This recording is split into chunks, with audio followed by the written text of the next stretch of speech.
Going well. Cool. All right. So should we just jump right into it? Yeah, let's do it. Okay, cool. I'm definitely going to want to get much more into your story and Ember's story. So why don't I give a quick background on myself first. I'll introduce myself. So I'm Joe. I lead partnerships and business development at Perpetua. Perpetua is a software company for retail media. Basically, our goal is to provide an optimization and enablement tool so that anyone, whether it's a brand direct or a media agency or just an online seller who's managing retail media across multiple marketplaces, can do so very effectively and efficiently through Perpetua software. Prior to joining Perpetua, my world was retail development at Procter & Gamble, and then Ecobee, which is a smart thermostat and smart home company now. And so I do have quite a bit of experience in building retailer relationships, either existing ones or fostering new ones. And I think that'll definitely come up in our discussion today. But enough about me. So Jolene, I guess I'm going to call you Jolene, because if I say Joe and then you call me Joe, it's going to get really confusing quickly. It's gonna get weird. So I'll go with Jolene, but why don't you introduce yourself and Ember as well? Yeah, absolutely. So, hi everybody who's on. I'm Jolene Abbott. I am our SVP and head of global marketing at Ember. I'll start with a little bit of my background. I've been at Ember for going on 4 years. So I was employee, I think 31. Started when we were just really building out the marketing team and building out the brand. It was really exciting. And I came over, my background is like, I kind of grew up, so to speak, cutting my chops on the agency side, working in PR marketing agencies, and worked across the gamut with a lot of different brands. I was a generalist and worked everything, from luxury automotive to design to startups to CPG. So really got just an enormous breadth of experience working with different companies, and then ended up going in-house and worked over at Skechers, building out their performance division, which was really exciting. Got to work with a lot of athletes and traveled a lot. And I was on the last panel, they were mentioning golf. I had the pleasure of going to many golf tournaments. And then I wanted to change course again. And after kind of working at in-house at a very large, like in a multi-billion-dollar global brand, I wanted to go the complete opposite direction and join a startup. And I wanted to see how you build it from the ground up. And I definitely, it's been so exciting. I definitely got what I asked for, and had those, very kind of true, typical startup moments where you're, working very late in the office, but you're collaborating and you're building something and, getting ready to relaunch a website, at midnight before the next day. And really just, loved every moment of it. So we have grown rapidly, and Ember is essentially, we're a temperature control brand, a design-led temperature control brand. And what that means is we take a design focus with every single product that we build, and ensuring that it is absolutely beautiful and timeless, but also highly functional. Our products are very high tech and sophisticated, but you wouldn't know that initially from looking at them. And that was all highly intentional design.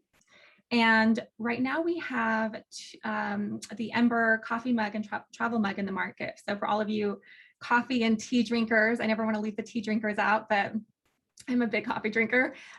We created a mug that lets you set the perfect drinking temperature so your coffee never gets cold. So you never have to run to the microwave again. You're not reheating your coffee, and then you can set the temperature that you prefer. So there's really this, deep kind of personalization, which is really nice. And as you use an Ember, it's fun because it's nobody knows what their drinking temperature is unless you've had an Ember. Why would you? Unless you are, a coffee aficionado and you really understand brew temp and things like that. But the average person doesn't know what that means until you get an Ember product, which allows you to really customize and personalize. And I kind of think back a little bit to when Nest launched, people started really thinking about how important temperature is in your world and in your environment, and having that precise control down to the degree does make a difference. And so it's very similar with Ember. People start to get really excited when you can understand the difference between 135 and 137 degrees. So so that when we're booming right now, it's a lot of fun. That's awesome. And as I mentioned prior to Perpetua, I was at Ecobee, another thermostat company. And so design-led temperature control rings a bell, but it sounds like a very broad and meaty brand value. I know you mentioned the mugs, but how do you even think about that very big statement in terms of your go-to-market plan, and then also anything you can share about what might be upcoming for Ember? Yeah, absolutely. Ember is, we initially, the company was built very broad on a broad idea of temperature control. And if you think about it, even if you look around your home or your kitchen, or you can start to imagine all of the different categories that temperature control can start to play. So beyond the coffee mugs, we're looking at all kind of all dishware, dinner plates, dinner bowls, soup bowls, other drinkware, cooling technology for all beverages. So it's really exciting. We have some fun stuff underway. We'll be launching a few new products this fall, and then new categories. We've been working on the Ember baby bottle, and that's, I think, going to be really exciting. So that's been in development, and can't share too much about that right now, but I think that's going to be a massive game changer for parents. And then on the other side of the company is really exploring how Ember's cooling temperature control technology can help in healthcare, and how can Ember help to revolutionize the cold chain and transport temperature sensitive medicines much more efficiently. So a lot going on. Very topical, very topical. Yeah. Yeah. Indeed.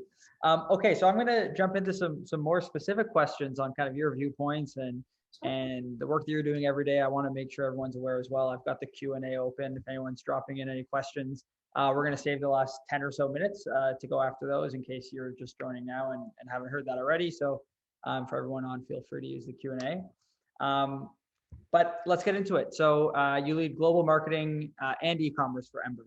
And over the last few years, those worlds have obviously fused quite a bit more than they ever had in the past. Tell me kind of how that's come to life for Ember, and kind of your perspective on how that's fused for you. Yeah, so I mean, from kind of the beginning, when we were especially a small team, we've always had kind of e-commerce and marketing go hand in hand and roll into the same team. And I know that many companies do it differently, and it's definitely a discussion of kind of where that department sits. And for us, it's always just made sense, because being an early, a startup at the time too, wanting to be very, very nimble, and how do you make decisions so quickly, from getting the creative developed to getting the website done, to getting the ads. For us, it allowed us to work very fast.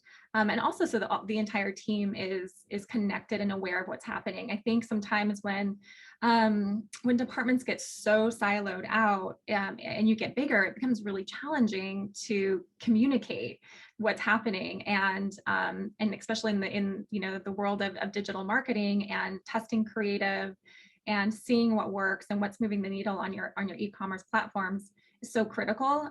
For us, it just made a lot of sense to kind of have everything all under one umbrella, and it's worked really well. Awesome. And I know one big part of it would be that with your own site and your own marketing channels, you've got full control of your brand story. For the rest of e-commerce, other marketplaces, and then other retailers as well, you don't necessarily have full control. Do you have any kind of tips, best practices, or watch outs for anyone in terms of how they can best tell their brand story where they don't necessarily fully control the messaging? Yeah, absolutely. I think, we definitely, when we started really pushing a little bit more into retail, and especially doing these big, fantastic partnerships. And just to back up a little bit, like, we first launched Ember, in addition to our e-commerce and Amazon, we also initially launched with Starbucks, it made a lot of sense for the brand, obviously being a coffee product. Starbucks has just incredible, nationwide brand. So that was very intentional, and we were extremely thoughtful of how we wanted to roll out the retail strategy, looking at what partners made the most sense for a product like Ember. We are a premium brand. We are a technology product, and so the second kind of, in addition to Best Buy, another big partner that really kind of put Ember on the map was launching with Apple. And we had that, our eyes on Apple for a long time, the best in class technology company. And they are also global. And so that was a big moment for us, because when we did partner with Apple, it brought us worldwide, literally overnight. It was kind of like the next day we went from, North America to 27 countries. So, and I think it's just important to look at your customer and look at where you're at, and also resources. I think that was a big learning. I think, as you're moving into retail and expanding beyond your direct to consumer, are you fully resourced to deliver on what the retailer needs? And the retailers are fantastic partners. And I really think it's important to have a balance, and it's worked really well for Ember. But, do you have the enough marketing spend to support awareness within those channels? Do you have enough spend for displays? Are those displays going to be seasonal, or are they evergreen in store? Making sure that there's good product market fit for the customer. Maybe you don't need to be in every single store chain wide. Maybe it makes sense to launch with a few stores. And do you need more staff to really manage those relationships? So I think it's exciting when a retailer might come knocking, especially for some of these brands. And I think it's important just to look at the whole life cycle and think beyond the launch. And how are you going to really create a long-standing brand and be a good partner? And so just make sure, my advice there is for the team to, really look through every single piece and make sure that you as the on the product side are fully resourced. Yeah, I would imagine, and definitely, I'd imagine a lot of the people listening in are digitally native marketers or 100% digital marketers, and then that opens up a very new world. But in a way, certainly you're still marketing to your consumer, just finding them in a different place. Is there anything that you would, say is top of the list that, hey, if you're going to be marketing to someone through a channel that you certainly don't own in any way, you mentioned displays and some other things, anything that's like really top of your list? Yeah, I think one learning that we had was, when other retailers start competing in the same space and digitally, you start competing against the same keywords. And so I think that was a really quick kind of early learning that we had with one of our partners, is just to have a simple conversation and set some guardrails of what keywords to bid on, because it wasn't benefiting either one of us to be driving those keywords, the price of those keywords up. And so we just laid out, a strategy, and it was, a quick phone call, and it was easy and simple. But I think that's a very good learning, especially when you start expand with retailers, is to make sure that you do have kind of just some parameters in place, as because obviously they want to drive your product at their stores, and you're doing the same thing. So you do start becoming competitive. But I think there's plenty of room out there in the space for you just to complement each other versus compete. Yeah, for sure. And so, I mean, almost a little bit of a side question. Do you think that it ever maybe makes sense that it's too conflicting with your own site strategy, where to expand to more marketplaces or more retailers maybe hurts your brand? Or do you think that generally they're all enabling, as long as you find the right way to build those complementary strategies? Yeah, I think, and that's a good question. I think it's important to really, for us, we are such a brand-centric company, and it's really important for us to protect our brand. And so with that, I think just make sure the retailers are a good fit for you. Make sure it works both ways, versus just, this is exciting, we're going to get massive distribution, but does it make sense for your brand? Does it fit within your brand values and your customer? And I think really just take a hard look at making sure, like if you are, premium brand, maybe there's certain retailers that make more sense, or if you're tech focused brand. And then over time, as you get more broad awareness, that strategy changes and you evaluate over time. But the way that I look at it personally, and that we've approached it, is just, I really believe in meeting your customers where they want to shop. And, I love shopping on Amazon, and some brands I go direct. It's interesting how it's very different, but, you may have all your information saved. It's one click. It's so easy. Or maybe you have rewards at, like a Target or a Best Buy or something like that. So you really like to stick with that one retailer. And so by not being in some of those spaces, if it makes sense for you, you're limiting an enormous kind of pool of people. And the other thing is, retailers are are fantastic kind of billboards. Or we you know, if you're walking through, I know I'll peruse a Target for forever when we got back in stores. It's a fun experience to kind of see what's out there. And so having a product on shelf and letting people have that like kind of tactile moment and really see it in person creates this kind of mini like in-person billboards. So there's a lot of kind of other benefits that people may not be thinking about when they're looking at their retail strategy versus DTC. And again, I think they just complement each other as long as you're making sure that those partners align with your brand values and brand ethos. I can definitely say that I'm a sucker for the sunk cost fallacy when it comes to any form of membership that I have as an Amazon Prime member. I might be one of those few people that spends time figuring out my Amazon Prime membership spread out across every order that I make to get to the lowest cost per order. Prime membership cost per order, I definitely fall into that bucket. So I certainly know what you mean by just getting in front of your shoppers wherever they want to be and wherever they prefer shop. That's funny. I love to see that spreadsheet. It's also time. You can't underestimate, the value of your time, especially I'm in LA. So sometimes getting to a store can take errands can take up half a morning pretty easily. Exactly. Yeah, exactly. Well, cool. What channels just generally is Ember most bullish on, and what are you testing out, and how's it working out?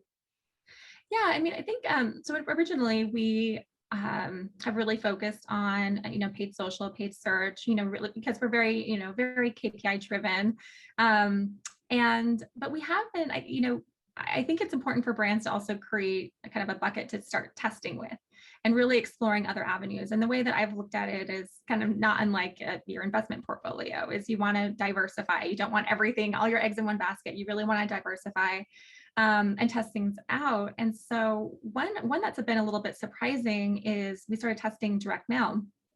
And originally, as a kind of tech focused brand, it didn't initially cross our mind, to be honest. It wasn't high on our radar. And then we tested it out and the results were fantastic. And especially now, the sophistication, you get this with the sophistication with these partners, you get the opportunity to create this like beautiful branded piece of collateral, which really can tell the story, and you can show your whole collection and show it in different environments and something that you can kind of hold and feel.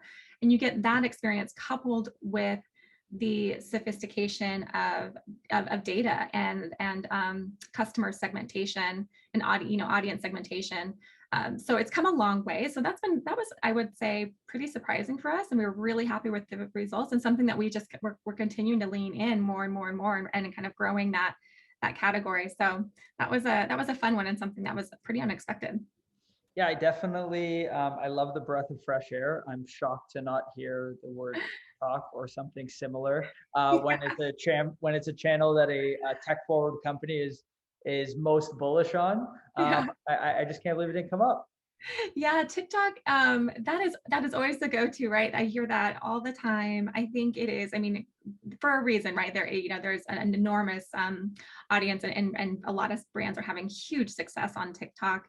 And I think, and we're also looking at it. I think for us, the way at least that we've approached it is, it's important just to make sure that you understand the platform very, very well. And then when you do start kind of doing paid on those new channels, is how is your product going to show up? Does it make sense? Are you going to just feel like a kind of forced ad within the platform, or are you going to be fully integrated? And I think it's extremely important for brands to take a step back and make sure that you understand how the audience receives content and what works and what doesn't work, versus just kind of jumping on the bandwagon because everyone's talking about it, it's really exciting, and then all of a sudden you're doing ads on TikTok and you're maybe not seeing the results, or it could even backfire if it's coming off super inauthentic. And kind of that's the worst case scenario, right?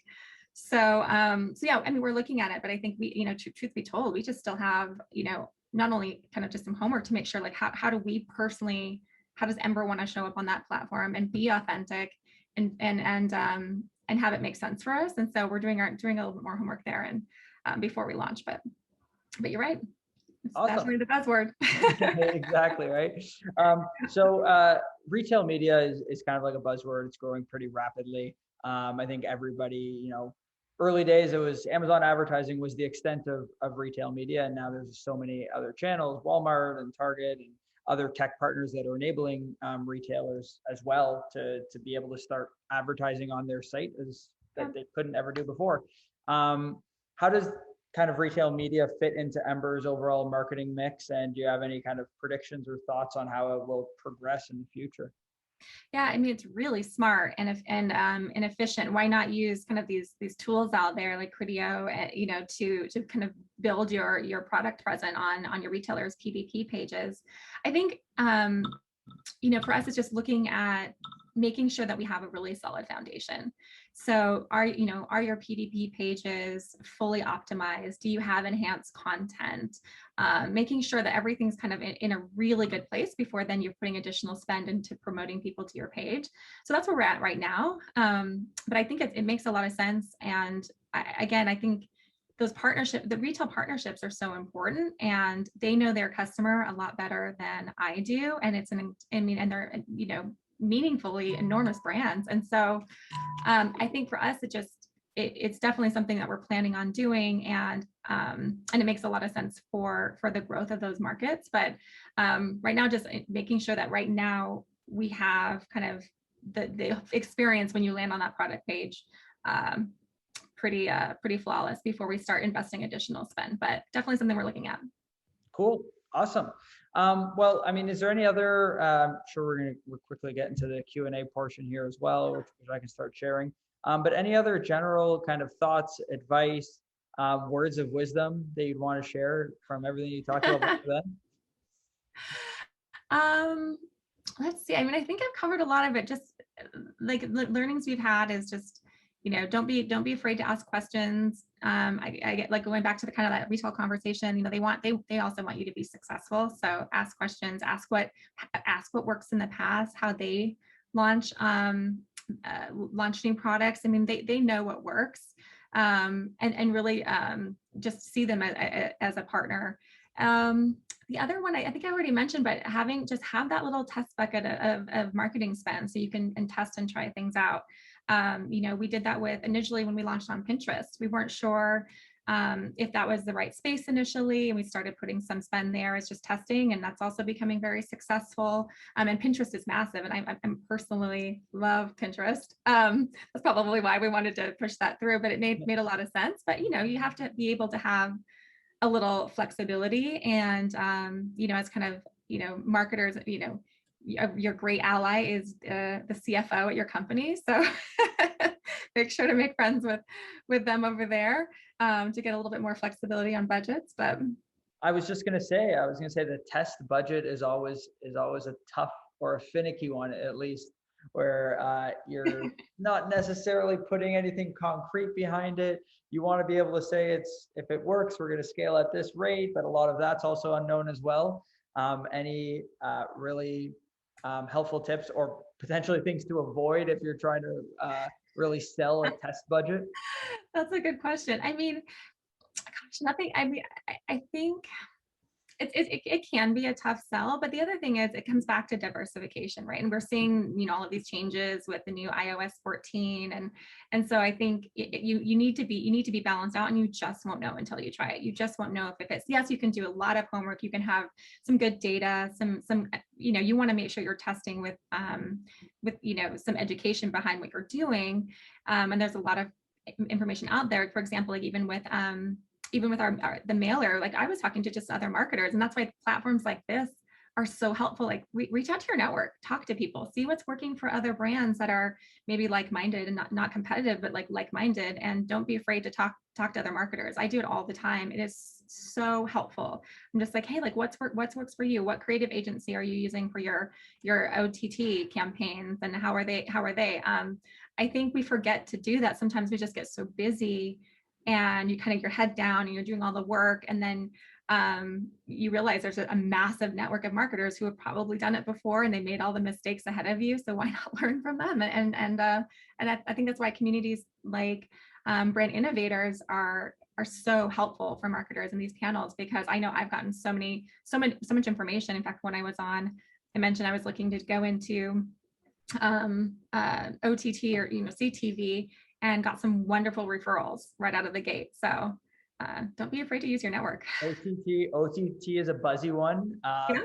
It's an interesting one I always find because, well, I mean, the majority of brands that are really investing heavily into it, or at least testing it, are not brands that have historically invested in linear TV. And so there's a lot of learning happening. Where are you guys investing right now? Is there anything that's working really well, OTT wise? We haven't started yet. It's something that we're looking at for holiday in Q4. So right now we're kind of in the information gathering, selecting the right partners, who we want to work with to launch. But yeah, you're right. There's a lot to learn, and I think it's another like really smart place for us to be playing right now. But we're not quite there yet. It's going to be a holiday launch, so you can keep your eyes out for. Yeah, fair enough. Fair enough. That's it's certainly a much longer planning time frame than more traditional display or even paid search ads that can just be absolutely, absolutely. Basically on a whim. Well, great. Well, what about, one question I had as well was, is there anything that, you guys have grown pretty rapidly. You mentioned you were right around number 30, I think, when you joined. Is there anything that worked really well, or that you did when you were a company of that size, that either just doesn't scale, doesn't work now, or you've realized that, hey, we thought this was something that was great for our company when we were 30 to 50 people, and now that we're significantly bigger, it's not necessarily so great? Yeah, that's a good question. I think so. One of our brand kind of superpowers is our PR, our earned media. And I think in a lot of these conversations, we get so focused on digital, rightfully so, which makes sense. But I think it's important to always look at the entire marketing category, brand marketing, earned media and PR, as well as digital. So I made the decision to build that team in-house. Most people go the agency route, and it makes sense. I think when you're early stages, you don't have the resources to hire a lot of headcount. But also, that being my kind of early career background, I knew how important it was to really, especially as a new brand, to really control that brand messaging and the brand storytelling. We brought that team in, we launched with that team in-house, and it has been incredibly successful. It's, as you can imagine, getting a lot of earned media and organic traffic to your website also makes your digital marketing agencies very, very happy. And so they both go hand in hand. But I think that sometimes we separate, again, kind of going back to the earlier siloed comment, I think we separate teams a little bit too much. And for us, it's just worked really well. Like our PR team knows exactly, what emails are going out and when, and we're very kind of tight knit group. So that one I think has been really, really successful for us. Agencies are incredible. They like kind of adding like kind of fuel to the fire. There's just so much knowledge and resources. But sometimes it makes sense to kind of have that team a little bit closer to the brand. So yeah, awesome. Okay, well, why don't we get into some Q&A here as well, from some of the things that we've talked about, and see where these questions go. So one here is around investing in headcount and priorities. So just generally, kind of, you were thinking about growing a team, if it's only one or a few people on a marketing team right now, where do you think the biggest priorities are in terms of hiring and headcount? Yeah, absolutely. I mean, what we've done is, we've worked with we've outsourced until we needed to bring it in-house, is really kind of the simple way to put it. I think, Ember right now, with our current temperature control mug, we're a very seasonal brand. We kind of spike in the winter, which makes sense with hot beverages, and then also the holiday for gifting. And so working with partners and having that flexibility with agencies just made a lot of sense. So we needed, we didn't need that full-time support at the time in those earlier years. But now that we've gotten bigger and a little bit busier, I'm starting to see roles that now warrant a full-time headcount. And so I think it's just a matter of just knowing your business and seeing like where it's time, where you have the time to build in a full-time person. So we actually have quite a few open positions. We are growing, so feel free to check out our website if anyone's looking. We have some across the whole company, all the way, from engineering and R&D over to marketing. We have a few digital marketing roles open and a few more coming up as well. So yeah, I think, I like to be very smart about hiring and not hiring too fast. I don't believe in over hiring too quickly and getting kind of, too bloated of teams, especially when you're a younger brand. Your priorities can change. So something that might make a lot of sense today, your company, as the company kind of could go in a different direction. Then you're like, oh shoot, now actually, you know what, we really needed this role instead. And so I think it's just important to be kind of really smart and make sure that you're hiring not just for today, but what are the business needs a year from now or 2 years from now or 3 years from, down the road. Got it. We have another question here. So when you started out, how did you identify digital agency partners? That's a good one. Just honestly, a lot of interviewing. We just met with agencies, had some referrals from a couple of folks on our team who had previous relationships, and just a lot of interviewing. It is, it's a time-consuming process, but it's so important. It's so important. And that's even going back to the CTV conversation. That's why we're starting now. We're not looking to launch until holiday, but I'm starting now because I know it is a time-consuming process to vet all the different agencies, find the one that's the right fit for you, onboard them, and then you go into kind of, building the strategy and the content. So I would say, again, it's kind of similar to hiring, like just plan lead time and ask your network. Word of mouth is the single best way to find a partner by far. Can't argue with that. Hearing it from a marketer as well. The word of mouth is so impactful. Yeah. And here's another question. So e-commerce platform specific teams. So kind of like the way that you have your e-commerce teams and your marketing team. So you mentioned earlier on that they were kind of put together. How do they kind of sit below you? Do you have specific teams for each e-commerce retailer, or do they work on the same teams as marketing? Are they almost like pods? It's all really kind of all under. So we have our kind of the way that we have it split. We have kind of our digital marketing, which e-commerce types goes under, and then we also have our brand marketing, which PR and events all falls under. So it's kind of split that way. And then right now we just have some great jack of all trades where we have someone who does our graphic design, who happens to be brilliant at kind of like managing the website. So he does a lot of roles, but we are actually right now I'm hiring a VP of digital marketing and e-commerce to really help build that team out. But like I said, we're pretty integrated, and it's just split that way. And then we have under the brand side, we have all of our brand marketing, retail marketing, and then PR, events, and organic social. And that's kind of the divide there. But got it. Did I answer the question? Yeah. You mentioned when you got into the Apple stores that you went from being a US or a North American based company to all of a sudden being in many countries. Yeah. I think the number you said was 27. It doesn't say it here. Yep. What did you learn? Is there anything to share with the group that as you're expanding away from North America that needs to be front of mind as to how you approach everything, but I guess marketing? Yeah. I mean, that was an incredible time. We did a kind of a big press tour and launch over in China, and went to Beijing and Hong Kong and Singapore, and really to bring the Ember brand to life and meet with the media. I think, it goes back to similar to when you're expanding with retailers, is just really take a look at all the holistic, like all resources needed.